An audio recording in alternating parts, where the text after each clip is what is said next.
तो हेलो दोस्तों, welcome back to my YouTube channel. I am Manpreet Singh and you are watching Physics World.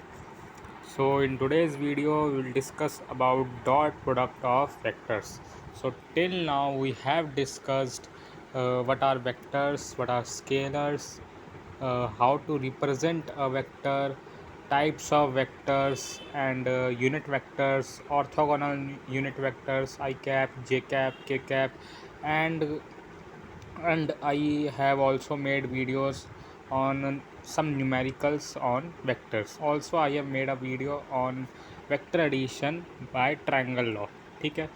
सो मैंने अभी vector addition को थोड़ा पॉज करा है, उसको मैं बाद में वापस से आपको वीडियो डिलीवर करूँगा. लेकिन जो इम्पोर्टेंट चीज़ है वो है डॉट प्रोडक्ट और क्रॉस प्रोडक्ट. ये ज़्यादा इम्पॉर्टेंट है. हालांकि वेक्टर एडिशन भी इम्पॉर्टेंट है, पर उसमें क्या होता है, बच्चे याद कर लेते हैं. एक ही फॉर्मूला होता है कि R equals to root under A square plus B square plus 2ab cos theta, या R equals to under root A square plus B square minus 2ab cos theta. So ऐसे ही फॉर्मूले वहाँ से निकल आते हैं, आसानी से याद हो जाते हैं. लेकिन dot product and cos product में बहुत डिफ़िकल्टी आती है अक्सर बच्चों को, और समझ नहीं आता है कि न्यूमेरिकल्स कैसे सॉल्व करें इस पर. इसलिए मैंने पहले इनकी वीडियो बनाई है. ये आपके बहुत से चैप्टर्स में भी आपका यूज़ होने का वाला है. ठीक है, वो मैं आपको बताऊँगा. सो मैंने अब जो भी वीडियोज़ अब मैं बनाऊँगा वो मैं इसी तरीके से बनाऊँगा. ग्रीन स्क्रीन होगी और प्रिंटेड मैटर होगा. ये मैंने खुद लिखा है, अपने हाथ से लिखा है, कहीं से कॉपी पेस्ट नहीं करा है. तो मुझे बताइएगा ज़रूर कि आपको कैसी लगी है ये चीज़. ठीक है, ताकि इसमें क्या है ना, मेरी आवाज़ भी बिल्कुल ठीक आती है और हैंड राइटिंग का भी कोई दिक्कत नहीं है. तो चलिए स्टार्ट करते हैं वीडियो और समझते हैं डॉट प्रोडक्ट ऑफ वेक्टर्स. ठीक है. सो डॉट प्रोडक्ट को समझने से पहले हम ये समझते हैं कि वेक्टर्स के मल्टीप्लिकेशन क्या होता है. हाँ, होता क्या है वेक्टर का मल्टीप्लिकेशन. सो वेक्टर्स की दुनिया में सबसे पहले तो ना आप अपने माइंड से एक चीज़ डिफ्रेंशिएट कर दीजिए. क्या डिफ्रेंशिएट करना है कि वेक्टर अलजेब्रा अलग होता है, वेक्टर अलजेब्रा अलग होता है, और नॉर्मल अलजेब्रा जो कि मैथमेटिक्स पे नंबर्स पे होता है वो अलग होता है. ठीक है. तो आप पहले तो इन दो चीज़ों को अलग अलग कर दीजिए कि वेक्टर्स की दुनिया में प्लस माइनस मल्टीप्लाई डिवाइड और normally plus minus multiply divide अलग अलग होता है. ठीक है. तो मेनली अभी हम क्या बात करने वाले हैं, मल्टीप्लिकेशन की. नॉर्मली क्या होता है, मल्टीप्लिकेशन 2 × 3 6 ऐसे ही होता है. लेकिन यहाँ पे दो तरीके के मल्टीप्लिकेशन. कौन कौन से? क्रॉस प्रोडक्ट या वेक्टर प्रोडक्ट, और डॉट प्रोडक्ट या स्केलर प्रोडक्ट. ठीक है. क्रॉस प्रोडक्ट या वेक्टर प्रोडक्ट, डॉट प्रोडक्ट या स्केलर प्रोडक्ट. तो आज हम पढ़ने वाले डॉट प्रोडक्ट या स्केलर प्रोडक्ट. अब देखिए, मैं आपको एक चीज़ दिखाता हूँ. क्या? देखिए, जो आपका दोनों तरीके के जो आपके ये प्रोडक्ट्स हैं, दोनों मेथड्स हैं आपके मल्टीप्लिकेशन के, इनमें क्या होता है, एक में आपका जो आंसर होता है वो स्केलर आता है, तो एक में आपका आंसर वेक्टर आता है. अभी कैसे होता है ज़रा समझेंगे इस चीज़ को. Just a second. हाँ जी, यहाँ पे समझते हैं. ठीक है. तो यहाँ पे हम पेंसिल का इस्तेमाल करते हैं, रेड कलर की. ठीक है, बढ़िया से. हाँ जी. तो देखिए, दो तरीके के वेक्टर मल्टीप्लिकेशन होते हैं. एक होता है आपका cross product, I hope it is visible. एक होता है आपका क्रॉस, और एक होता है आपका क्या, डॉट. Cross and dot. ठीक है, क्रॉस एंड डॉट. अब देखिए, दो वेक्टर्स को आप मल्टीप्लाई कर रहे हैं. ठीक है, दो वेक्टर्स को क्या कर रहे हैं आप, मल्टीप्लाई कर रहे हैं. आप कभी भी एक वेक्टर और एक स्केलर को मल्टीप्लाई नहीं करेंगे. ठीक है. एक वेक्टर और एक स्केलर को मल्टीप्लाई करने का मतलब तरीका तो होता है, लेकिन क्रॉस प्रोडक्ट और डॉट प्रोडक्ट में ऐसा हम करते नहीं हैं. आप कोई भी एग्जांपल देख लीजिए, एक वेक्टर और एक स्केलर क्रॉस या डॉट नहीं होता है. ठीक है. वो तो जब हम आई कैप से किसी एक स्केलर को या जे कैप से किसी एक स्केलर को मल्टीप्लाई कर देते हैं तो वो वेक्टर बन जाता है. ठीक है. वो क्रॉस या डॉट नहीं होता, वो सिंपल मल्टीप्लिकेशन होता है. तो सिंपल सी अभी आपको एक चीज़ याद रखनी है, क्या कि क्रॉस और डॉट दोनों में आप जो भी मल्टीप्लाई करेंगे वो आप दोनों के दोनों वेक्टर्स ही मल्टीप्लाई करेंगे. ठीक है. डॉट प्रोडक्ट की जो आपकी करने का तरीका होता है उसमें हम एक डॉट लगाते हैं. ठीक है. एक क्या लगाते हैं हम, डॉट लगाते हैं. ठीक, नोटेशन. क्रॉस प्रोडक्ट में जो हम करते हैं उसमें दो वेक्टर्स के बीच में हम क्रॉस लगाते हैं। इसको मल्टीप्लाई नहीं समझ बोलना, इनटू नहीं बोलना। हम अब वेक्टर्स की दुनिया में आ चुके हैं, अब हम इसको क्या बोलेंगे, क्रॉस। ठीक है, this is dot and this is cross. ठीक है, दोनों वेक्टर्स है, ए बी दोनों वेक्टर्स है, साइन लगा हुआ है ऊपर वेक्टर का। अब देखिए, अब मेन चीज़ आती है क्या, LHS में तो दोनों वेक्टर्स है, ठीक है, लेकिन RHS में जो आंसर आएगा वो क्या आएगा, ये इंटरेस्टिंग बात है। ठीक है, ये क्या है, ये इंटरेस्टिंग बात है कि अब आपका RHS में क्या आएगा, वेक्टर आएगा या स्केलर आएगा। तो ये किस पे डिपेंड करता है, ये डिपेंड आपका करता है type of method you have used to multiply the vectors. ठीक है, तो आपने क्रॉस करा है या डॉट करा है, इस पे डिपेंड करता है कि आपका आंसर क्या है। ठीक है, अगर आप डॉट करते हैं, अगर आप डॉट प्रोडक्ट से मल्टीप्लाई करते हैं तो आपका आंसर क्या आता है, स्केलर आता है। ठीक है, मतलब डॉट से जब भी आप मल्टीप्लाई करेंगे तो आपका आंसर क्या आएगा, एक स्केलर, क्या आएगा, एक स्केलर क्वांटिटी ही आपका आंसर आएगा जब भी आप डॉट प्रोडक्ट करेंगे। लेकिन उसी तरफ जब आप क्रॉस करते हैं, जब आप क्या करते हैं, क्रॉस करते हैं, तो आपका आंसर क्या आता है, आपका आंसर आता है एक वेक्टर। क्या आता है, वेक्टर। ठीक है, I hope it is clear. तो वेक्टर, ठीक, तभी हम, इसी वजह से, यही रीज़न है कि हम डॉट प्रोडक्ट को स्केलर प्रोडक्ट भी कहते हैं और क्रॉस प्रोडक्ट को हम वेक्टर प्रोडक्ट भी कहते हैं। ये जे नहीं है, CROSS है, थोड़ा सा लिखने में दिक्कत है, तो ठीक है, क्रॉस है वो। ठीक है, क्रॉस है, तो क्रॉस को इसीलिए हम वेक्टर प्रोडक्ट कहते हैं, डॉट को इसीलिए हम स्केलर प्रोडक्ट कहते हैं। क्यों, अब आपको रीज़न पता है, क्योंकि डॉट प्रोडक्ट करने से, किन्हीं दो वेक्टर्स का डॉट प्रोडक्ट करने से आंसर हमेशा स्केलर आता है, और किन्हीं दो वेक्टर्स का क्रॉस प्रोडक्ट करने से आंसर वेक्टर आता है। I hope it is clear कि कब आंसर आपका वेक्टर आएगा, कब आंसर स्केलर आएगा। नाम से भी क्लियर है, स्केलर प्रोडक्ट मतलब आंसर स्केलर आएगा, vector product means answer vector आएगा, दैट्स इट। ठीक है, अब देखिए यहाँ पे सेव हो गया, आप यहाँ से भी देख सकते हैं। ठीक है, अब हम आते हैं अपने नोट्स पे। आइए, अब देखिए, अब हम डेफिनेशन पढ़ते हैं स्केलर और डॉट प्रोडक्ट। ठीक है, स्केलर और डॉट प्रोडक्ट की हम डेफिनेशन पढ़ते हैं। तो स्केलर और dot products of two vectors A and B is defined as the product of the magnitudes of A and B and cosine of the angle theta, this is theta। ठीक है, mobile में ऐसे ही बन सकता था, तो theta, between them। so A dot B equals to magnitude of A into magnitude of B into cosine of the angle between them। so AB cos theta, this is the formula that you have to remember। अब इसको हम समझते हैं अपने तरीके से। ठीक है, आइए फिर से यहाँ आ जाते हैं, रेड पेन इस्तेमाल करेंगे हम, या ये सब ब्लैक करना है, चलिए ब्लू करते हैं। ठीक है, इस बार हम ब्लू इस्तेमाल करेंगे। चलिए, तो कहना क्या चाह रहे हैं हम, आपके पास मान लीजिए ये दो वेक्टर्स हैं। ठीक है, ये दो वेक्टर्स हैं, हमने क्या कर लिया, इनको ज्वाइन कर लिया। ठीक है, पहले ज्वाइन नहीं थे, हमने इनको ज्वाइन करा है। ठीक, हमने इनको ज्वाइन करा है। ये आपका ए वेक्टर है, ऐसा हम मान सकते हैं। ये आपका क्या है, ए वेक्टर है, and this is your B vector. ठीक, अब इन दोनों वेक्टर, अब ये तो, और दूसरी बात, ये दोनों वेक्टर सेम प्लेन पर लाई करते हैं। ठीक है, सेम प्लेन मतलब या तो XY प्लेन में होंगे, YZ में होंगे, ZX में होंगे, XZ में होंगे।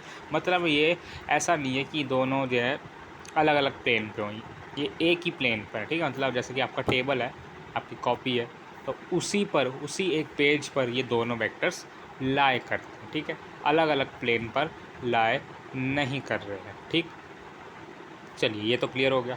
अब देखिए, ये जो एंगल है इसको हमने मान लिया थीटा। ठीक, क्या मान लिया इसको, थीटा। अब इन दोनों का डॉट प्रोडक्ट आप कैसे लिखेंगे? अब इन दोनों का जो डॉट प्रोडक्ट है वो आप लिखेंगे, अलग पेन से करते हैं इसको, A dot B equals to A B cos theta. ठीक, इससे आप इसको लिखेंगे। ठीक है, डॉट प्रोडक्ट जो होगा उसका जो फॉर्मूला होगा वो ये हो। ठीक, अब देखिए एक और बात ध्यान रखनी है, क्या कि आपको जो एंगल है ना वो ये वाला भी ले सकते हो, लेकिन आपको लेना नहीं है। ठीक है, क्योंकि देखिए उसने क्या कहा डेफिनेशन में कि ए और बी वेक्टर के बीच में जो एंगल आ रहा होगा उसका कोसाइन लेना है। तो ये भी तो उसके बीच में ही आ रहा है ना, ए और बी वेक्टर के जो रेड वाला जो मैंने शो करा ये भी तो उसके बीच में ही है, लेकिन आपको ये नहीं लेना। ठीक है, ये आपको बिल्कुल नहीं लेना है। आपको ए और बी में जो छोटा वाला एंगल जो होता है ना, छोटा वाला एंगल उसको लेना है, बड़े वाले एंगल को नहीं लेना। मतलब आपको एक्यूट एंगल को ही लेना है, that is none other than theta. ठीक है, ये वाला आपको कतई नहीं लेना है। ठीक, कभी कभी हो सकता है आपको पेपर में ये दे दे वो, तो उसको पहले आपको 360 से माइनस करना है। ठीक है, तभी आपका ये निकलेगा। मेरी बात समझ में आ रही है?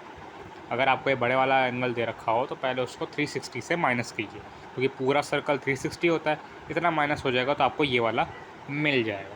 क्लियर है?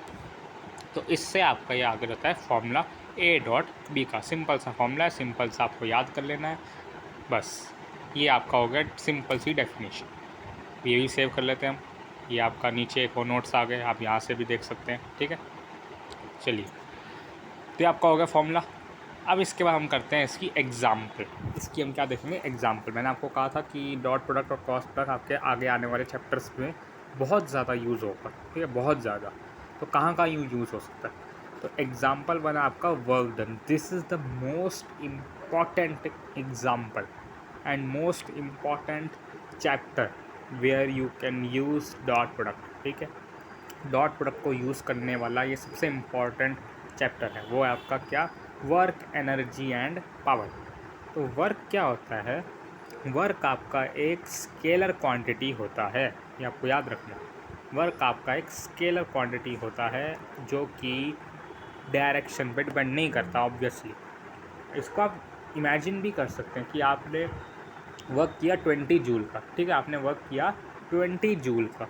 अब क्या फ़र्क पड़ता है कि आपने वो एक्स एक्सिस की तरफ करा है, वाई एक्सिस की तरफ करा है, जेड एक्सिस की तरफ करा है? कोई फ़र्क पड़ता है?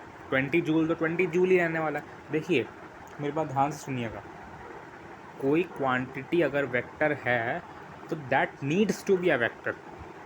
तो needs to be a vector मतलब कि उसको चाहिए कि वो वेक्टर बने, तभी वो डिफाइन है। ठीक है, कोई एक क्वांटिटी अगर वेक्टर क्वांटिटी है, इसका मतलब है कि वो उसको डायरेक्शन चाहिए। ये नहीं है कि हमने उसके ऊपर डायरेक्शन थोप दी है, हमने फोर्स को लिया, फोर्स को कहा आज से 2 वेक्टर हो गया, नहीं, ऐसा नहीं है। फोर्स को एक डायरेक्शन चाहिए, तभी वो डिफाइन है। अगर आपने कहा कि मैंने 5 न्यूटन का फोर्स लगाया, ठीक है, लगाया होगा, लेकिन अगर कोई दूसरा भी फोर्स लगा रहा है, कोई दूसरा भी अगर फोर्स लगा रहा है, तो फिर आपका जो रिजल्टेंट फोर्स होगा वो कैसे निकलेगा? कैसे पता चलेगा कि भाई रिजल्टेंट फोर्स कैसा है? तो वो आपको वेक्टर एडिशन से पता चलेगा ना, वो आपको उसके एंगल जब निकालोगे तब पता चलेगा। लेकिन अगर आप कर रहे हैं ये वर्क कर रहे हैं, वर्क डन आपने करा है 20 जूल का एक डायरेक्शन में, ठीक है, तो फिर फ़र्क ही नहीं पड़ता कि भाई, क्योंकि दूसरी डायरेक्शन से अगर आप करेंगे तो वो भी तो वर्क डन ही कहलाएगा। वो तो बात की बात है कि नेट वर्क डन, उसका फिर हम माइनस प्लस करेंगे उसको, हम उसमें कोई एंगल वैंगल नहीं देखेंगे उसमें। ये बात समझ में आ रही है? मतलब मीनिंग क्या है, सिंपल सी चीज़ क्या है कि वेक्टर को वेक्टर होने की नीड है, उसको चाहिए कि मैं वेक्टर बनूं, उसको डायरेक्शन चाहिए, दैट्स नीड द डायरेक्शन। मतलब आप अपने दिमाग से ये हटा लीजिए कि कोई वेक्टर अगर वेक्टर है तो हमने उसको वेक्टर बनाया, नहीं, हमने नहीं बनाया, उसको चाहिए, उसको नीड है कि वो वेक्टर बने, उस पर डायरेक्शन का मेजर रोल हो। वर्क के केस में ऐसा नहीं होता, एनर्जी के केस में ऐसा नहीं होता, पावर के केस में ऐसा नहीं होता। क्या फ़र्क पड़ता है? आपने पावर, आपका जनरेटर है उसमें पावर होती है, ठीक है, आपका जनरेटर है उसमें पावर मान लीजिए होगी कोई 20 किलोवाट की, ठीक है, उससे ज़्यादा ही होगी वैसे तो, 20 किलोवाट की मान लेते हैं, क्या फ़र्क पड़ता है कि वो ऊपर की तरफ कर रहा है, नीचे की तरफ कर रहा है, दाएँ बाएँ कर रहा है, क्या फ़र्क पड़ता है? कोई फ़र्क पड़ता है? नहीं पड़ता कोई फ़र्क, क्योंकि उसको क्या करनी है, पावर ही तो देनी है। पावर वो मतलब इट्स मीनिंगलेस कि पावर के पास अगर कोई डायरेक्शन हो, मीनिंगलेस है ये। लेकिन वही अगर आप फोर्स की बात करें तो फोर्स के पास डायरेक्शन होनी चाहिए। अर्थ आपको पुल कर रही है, कैसे कर रही है, कहाँ से कर रही है? वर्टिकली डाउनवर्ड्स कर रही है ना। आप जब भी FBD बनाते हैं, अगर आपने स्कूल में न्यूटन लॉज ऑफ मोशन पढ़ा है, उसमें जब भी आप FBD बनाते हैं तो बजाय कि अगर आपका ऑब्जेक्ट स्लांट है, स्लांट मतलब आपका ऑब्जेक्ट टेढ़ा खड़ा हुआ है, लेकिन फिर भी आप एक वर्टिकल लाइन बनाते हैं ना mg दिखाने के लिए, टेढ़ी तो बना नहीं देते, वर्टिकल बनाते हैं। मतलब फोर्स की एक पर्टिकुलर डायरेक्शन होनी ज़रूरी है। लेकिन वर्क डन जैसी चीज़ें, एनर्जी जैसी चीज़ें, पावर जैसी चीज़ें और भी बहुत सारी चीज़ें हैं, इनमें क्या चाहिए, क्या ज़रूरत ही क्या है कि डायरेक्शन हो या ना हो? तो सिंपल सी आपको ये चीज़ समझनी है, ठीक है। मैंने आपका एक कॉन्सेप्ट, बहुत ही बढ़िया कॉन्सेप्ट था जो मैंने आपको बिल्कुल दिमाग से बाहर कर दिया है। मतलब धूल मिट्टी थी आपके दिमाग में, वो हटा दिए जो भी था कि वेक्टर को वेक्टर होने की नीड है। हमने वेक्टर नहीं बनाया है, उसको नीड है, ठीक है। चलिए अब करते हैं, मतलब वर्क डन क्या है? वर्क डन आपका है FS cos थीटा, ठीक है। FS क्या है? Force times displacement. क्या है ये? Force times displacement. और इंस्टेंटेनियस पावर क्या होती है? Force into velocity. इसका एक डेरिवेशन भी होता है कि फोर्स इंटू वेलोसिटी कैसे हो गया ये, क्योंकि पावर का तो हमें फॉर्मूला पता है कि वर्क डन अपॉन टाइम होता है। तो अगर आपको करना है तो चलिए एक बार आपको करके दिखा ही देता हूँ। चलिए, वैसे तो हम डॉट प्रोडक्ट पढ़ रहे हैं तो करने की ज़रूरत नहीं है, लेकिन फिर भी फॉर द क्यूरियस माइंड्स बता देता हूँ एक बार। तो हम ब्लैक पेन ही इस्तेमाल कर लेते हैं, कोई दिक्कत नहीं है, ठीक है। तो जो पावर है आपका वो F इंटू पी कैसे, F इंटू वी कैसे हो गया वो देखिए। पावर आपका क्या होता है? वर्क डन अपॉन टाइम, ये तो आपको बचपन से पता है, ठीक। और वर्क डन क्या होता है आपका? फोर्स टाइम्स डिस्प्लेसमेंट, ठीक है। Force times displacement upon time. तो सीधी सी बात है, ये क्या आ गया? ये क्या है? This is nothing but your velocity, है ना। वेलोसिटी होगी ये। तो इसका क्या मतलब है? इसका मतलब आपका पावर जो हो जाती है वो F इंटू वी हो जाती है। और यहाँ पे जो प्रोडक्ट आपका लगता है वो क्या लगता है? डॉट। क्यों लगता है? क्योंकि आपका जो आंसर है वो स्केलर आने वाला है, ठीक है। आपका आंसर क्या है? स्केलर है, इसलिए यहाँ पे क्या लगता है? डॉट लगता है, ठीक है। पावर आपकी एक स्केलर क्वांटिटी है, फोर्स और वेलोसिटी दोनों की दोनों आपकी क्या है? एक वेक्टर क्वांटिटी है। सो आई होप दैट्स क्लियर, ठीक है। चलिए बढ़ते हैं आगे। एक इंटरेस्टिंग चीज़ अगर आपने यहाँ पे नोट करी हो तो power work done upon time है। पावर भी स्केलर है, वर्क डन भी स्केलर है, टाइम भी स्केलर है। मतलब स्केलर अपॉन स्केलर स्केलर देता है, ऐसे आप सोच सकते हैं, ठीक है। वैसे हमें डिवीजन वाला कुछ पढ़ना नहीं है, कुछ होता भी नहीं है उसका, तो जस्ट फॉर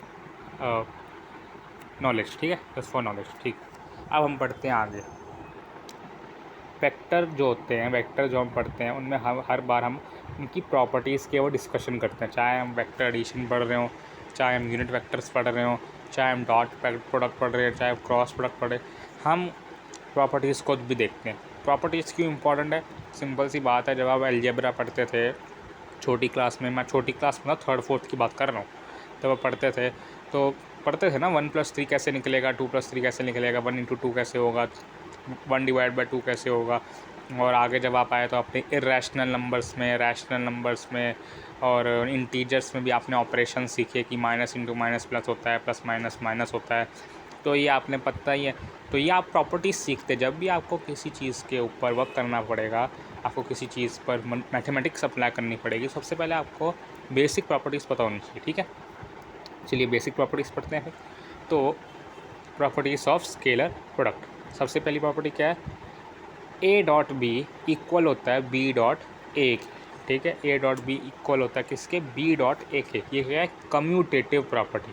जब भी मतलब आप ऐसे कहें कि ए इंटू बी, बी इंटू ए होता है, तो उसको हम कम्यूटेटिव कहते हैं, ठीक है। कम्यूटेटिव प्रॉपर्टी आपकी डॉट प्रोडक्ट शो करता है, ठीक। सेकेंड आपका है A dot B plus C equals हो जाता है A dot B plus A dot C. मतलब क्या? ये डिस्ट्रीब्यूटिव भी है, डिस्ट्रीब्यूटिव प्रॉपर्टी भी शो करता है। मतलब अगर आपका सिंपल सा आपका ब्रैकेट के अंदर 2 टर्म्स हैं, और एक ब्रैकेट के बाहर है, तो आप उनको सिंपली मल्टीप्लाई कर सकते हैं डॉट प्रोडक्ट से, ठीक है। डॉट प्रोडक्ट में होता है ऐसा, ठीक। तो मतलब ये डिस्ट्रीब्यूटिव भी है। ये तो बेसिक प्रॉपर्टीज़ है, ये इतना आपका ज़्यादा यूज़ नहीं होती, बस आपको पता होनी चाहिए, कहीं ना कहीं एक दो क्वेश्चन में आपका यूज़ हो जाएगा। उसके बाद मेन चीज़ शुरू होती है। मेन चीज़ है डिपेंडेंस ओवर थीटा और dot product of unit vectors, ठीक है। ये हमारे आज के दोनों आखिरी टॉपिक है, बहुत क्रूशल टॉपिक है, इनमें से ही क्वेश्चन आते हैं ठीक है। तो चलिए करते हैं डिपेंडेंस ओवर थीटा। ये क्या चीज़ है? देखिए यहाँ पे आपने एक बात नोटिस करी होगी कि जो फॉर्मूला अपना उसमें आ रहा है क्या, कॉस थीटा। अब कॉस थीटा जो होता है ना, वो करता है थीटा पे डिपेंड। थीटा की वैल्यू जैसे जैसे बदलेगी वैसे वैसे कॉस की वैल्यू भी बदलती चली जाएगी, कॉस की वैल्यू भी बदलती चली जाएगी। तो कॉस 0 डिग्री आपका क्या होता है, 1 होता है। मैं आपका एक बार लिख देता हूँ यहाँ पे, एक 1 second, just a second, yes. तो थोड़ा सा मैथमेटिक्स को रिकैप कर लेते हैं, रिकैप कर लेते हैं।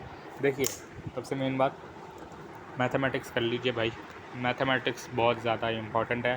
फ़िज़िक्स आपकी मैथमेटिक्स के बिना बिल्कुल ही अधूरी है, ठीक है। आपने एक कोट सुना होगा, फिज़िक्स तो मतलब mathematics is the language of physics, if physics is the king then mathematics is the queen, ठीक है। तो मैथमेटिक्स तो आपका पीछा छोड़ने वाली नहीं है। चलिए ठीक है, तो आपका जो ये डॉट प्रोडक्ट है ये कॉस पे डिपेंड करता है, ठीक है।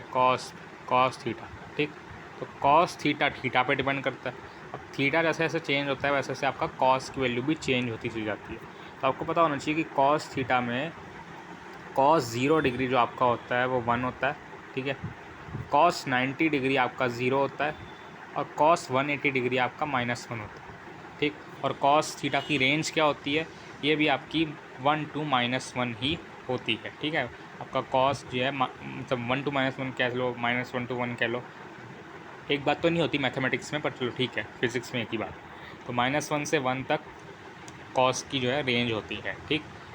मतलब कॉस थीटा -1 से 1 तक ही जा सकता है, उसके बाहर नहीं जा सकता। आपकी कॉस थीटा की वैल्यू कभी भी 1.01 भी नहीं आएगी, ठीक है।